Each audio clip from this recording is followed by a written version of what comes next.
របៀបចាក់សោនៅក្នុង TikTok កុំឲ្យគេអាចដឹងថាយើងបានធ្វើអ្វីខ្លះនៅក្នុង TikTok ដូចជាយើងចូល comment យើង react យើងធ្វើការ search អីផ្សេងយល់ទៅបើសិនជាបងប្អូនមានដៃគូដែលគាត់បានដឹងតាក់ទងជាមួយនឹងការ login TikTok របស់យើងអាចចូលលេង TikTok របស់យើងបាន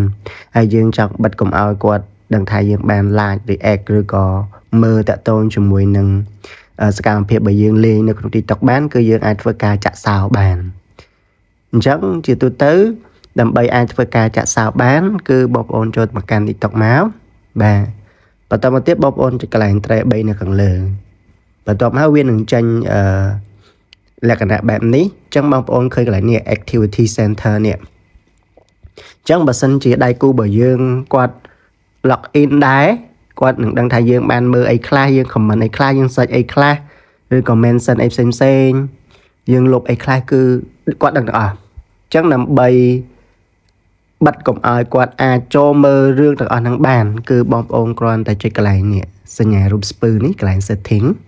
បាទអញ្ចឹងកន្លែងនេះវាមានមុខងារមួយឈ្មោះថា unlock with face ID អញ្ចឹងបងប្អូនត្រូវបើកកន្លែងហ្នឹងមកបាទអញ្ចឹងកន្លែងនេះបងប្អូនចុចលើពាក្យថា allow មក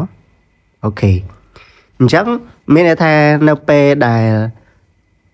ដៃគូរបស់យើងចូលមកមើលកន្លែងហ្នឹងគឺត្រូវការ face ID សិនបាទចឹងតែ watch អញ្ចឹងគឺត្រូវការ face ID បាន load កន្លែងហ្នឹងបានគេអាចចុចមើលនឹងបានដោយសារនេះគឺមុខខ្ញុំផ្ទាល់អញ្ចឹងយើងអាចមើលបានតែបើសិនជាមិនមុខយើងគឺអាចចូលមើលទៅក្នុង voice history comment history search អីផ្សេងគឺមើលអត់បានទេអញ្ចឹងសម្រាប់វីដេអូមួយនេះខ្ញុំគ្រាន់តែចង់ចែកម្លែកបងប្អូនខ្លីៗប៉ុណ្ណឹងហើយកុំភ្លេចជួយធ្វើការចុច like follow និងធ្វើការចែករំលែកឲ្យអ្នកផ្សេងបានដឹងផងសូមអរគុណ